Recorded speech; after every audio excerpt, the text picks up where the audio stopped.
will, then nothing will. The EFL has already released £50 million in early payments and loans to help struggling clubs whilst the season is on hold. Kieran Maguire is a football finance expert. You can't run a business on a long-term basis if you're going to be spending £107 in wages for every £100 that comes through the door, because that leaves you nothing to mow the grass or to pay for the electricity and the lights and so on. But whilst we have a set of rules which allows that, then clubs are going to take such an approach. Elsewhere today, 4 Portsmouth players have tested positive for coronavirus. James Bolton, Andy Cannon, Sean Raggett and also Haji Mononga have tested positive and are self-isolating. Leicester Tigers have become the 6th Premiership club to say players will take a 25% pay cut to help the club through the pandemic. Similar cuts have been put in place at Gloucester, Saracens, Wasps, Worcester and also Bristol. And more events have been cancelled or postponed. The Invictus Games will now take place next year, whilst the 7-match cricket series between Ireland and Bangladesh is also off.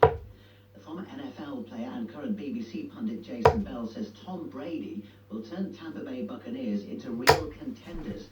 Brady spent 20 years at the New England Patriots, winning 6 Super Bowls. That's 5 more than the Buccaneers have won. We always said Tom Brady needs options. He wants a weaponry on the offensive side of the ball, and that's what he gets in Tampa. I think he's plugged into a place where he has the tools around him, and that's what he needs this part of his career. He needs people he can get to the ball to, and they can make plays. And some real hope this afternoon from the family of the Worcester player Michael Fatialofa. The lock has walked unaided less than 11 weeks after a serious neck injury left him in intensive care. His wife says it's a miracle that even the medical professionals can't explain. BBC Sounds, music, radio, podcasts.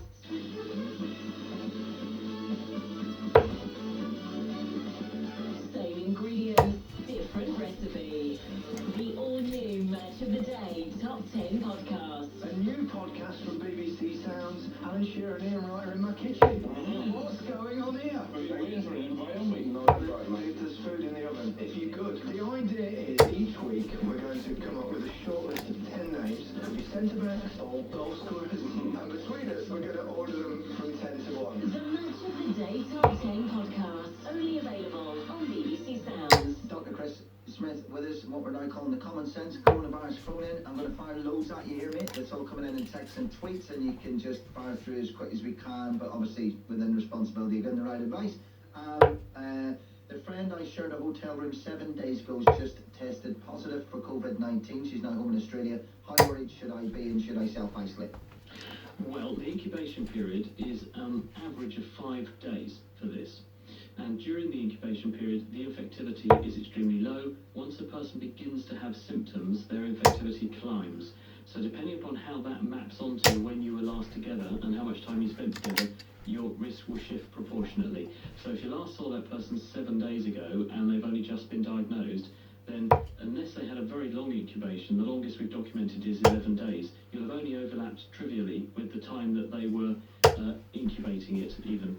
So that's one point. But the other point is if you were hanging around together and they caught it, you could well have been exposed to a common source. So you may well be incubating it too. So if you do develop symptoms, you should take them seriously. So pay real attention to even the most mild symptoms when you've been with someone even 7 days ago. Yeah, because the longest documented incubation is 11 days. Yeah. And that's why we're using 14 days as the safe window for family isolation. And the rationale behind that, and this actually plays into a tweet. There's a tweet here I've got here to @NakedScientist and @Colin Murray from Sarah McLennan. She says, my husband's asthmatic. My question's about our children. Is it 14 days before they're all clear of being a carrier or having the virus? How do I let them see friends, etc., and keep my husband safe? The rationale for this 14-day window is if a person is diagnosed with this and they have household contacts, the vast majority of transmissions occur within households and homes. 80% of transmissions occur within the home unit because of the prolonged contact and sharing rooms, sharing air, etc. with other people. Given the average incubation period is 5 days, and if you present with this infection, then from that point you're highly infectious and likely to give it to other people. The longest documented incubation being 11 days, there's plenty of time for everyone else in the household to catch it and then recover from it within the window of that 14 days from the time you're diagnosed. That's the rationale behind this. So the answer to Sarah's question is, if someone in the house household is exposed, and then, or has this, rather, and then they wait 14 days, everyone at the end of that 14 days can then be regarded as back at time zero, everyone's okay again, because it may well not have been this. If it was, you're now recovered and immune. If it wasn't, then you're still susceptible, and the clock starts at zero again to the next time you're exposed or symptomatic. I have loads of messages about paracetamol. This one says, if you can't get paracetamol, what should you take? So explain this, because this is a couple of weeks ago actually, so, or however long it was. I know someone's taking a tablet and they went, oh, you only that, not aspirin or something. Can you explain the connection with coronavirus and because, yeah, go ahead. There was a statement made by a member of the French Health Ministry in the last week saying, do not take ibuprofen if you have coronavirus infection.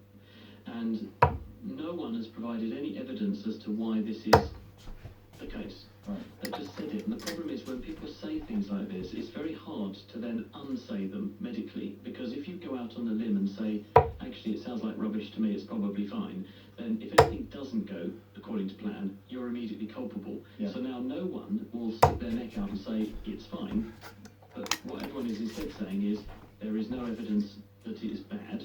So if you're already on ibuprofen, you should probably carry on taking ibuprofen for other aches and pains or joint problems or whatever. Ibuprofen is by and large a very safe drug. It's a non-steroidal anti-inflammatory drug. It works like aspirin, and as long as you can tolerate taking that drug, you don't have asthma, which it can irritate, you don't have a problem with kidneys, which it can irritate, and you don't have a problem with your stomach, with stomach ulcers and things, because it can irritate that, you'll probably be absolutely fine. But if you're just thinking about, well, what shall I start taking? Paracetamol is a really, really good drug, and it doesn't irritate your stomach in the same way as ibuprofen, but it's really good for controlling temperature. So paracetamol should be probably your first line, on the grounds of it's cheap, it's accessible, and it's very safe and effective, as long as you don't take too much of it. But if you can't get paracetamol, unless you have a contraindication, like you're allergic to ibuprofen, or you have one of those other conditions I mentioned, if push came to shove, and there's no reason not, you can't take it, I would just use ibuprofen. There's no grounds at the moment. No one has provided any robust evidence as to why it's bad. They just said it and didn't support that statement. And unfortunately, there's a lot of this happening with this outbreak. It's something we talk about for a long time, but I would like the people listening right now to very kindly and very politely stop people in their tracks when they tell you that a mate of a mate of a mate has heard something, because this gets into the mental health issue, Dr. Chris. And it's the state of the worst case scenario, and it's the state of the myth. And it's causing much more upheaval than the horrible reality of this. And it is non-stop, and it's not being seen as much because it's all in our WhatsApp groups. It's all these little groups, and we're all sending these, and someone will always put a message in it. Everyone that works in the show, everyone that was in Fight and Talk today, we're talking about offer, and everyone had a message on a WhatsApp group. There was complete nonsense. Yeah, well, that's why programs like this are important, and why, if you're not careful, you can end up with people learning the mistake, not the reality. Because these myth-busting type things are very valuable in the sense that they are educative, but they can end up with people remembering the wrong thing. So I prefer much more when I'm talking to people, I don't dwell on the myths. I always just deluge people with the facts and the information, because then people tend to remember those rather than obsessing about what someone got wrong. But you're right, and the internet has totally changed the way that we approach any kind of crisis, really, because information, the speed of transmission of information has just gone out of all proportion, hasn't it? If you think about the banking crisis in 2007-8, we think that social media probably had a lot to do with runs on banks and the precipitation of a lot of that, because where previously news would have been filtered at the rate of a daily newspaper, and that would have been the day's news that the media would have digested, talked about and reported. Now you've got news moving at the pace of however fast an email or a tweet or a Facebook post can fly around the earth, and this is totally changing the dynamics of reporting and the way people react and respond to it, and it's not filtered in the same way as there's no editor, there's nobody taking a common sense view. Instead, it's just direct from one person to another, and there is the opportunity for big filter bubble effects to kick in, and people end up amplifying nonsense, and then other people believe it because they see lots of people reacting to it, so they think, well, it must be true there. That's the con, and the pro at the moment is that community that you can get together through it, which is good, but the massive con is the fake news that's just being spread about and a lot of things. A text and a call together for you. Dr. Chris Pine has messaged in to say, should I quit smoking now, or will it make no difference in the short term? And David in Leeds wants to add that, actually you want to mention vapes, and then we'll get an answer for both, David?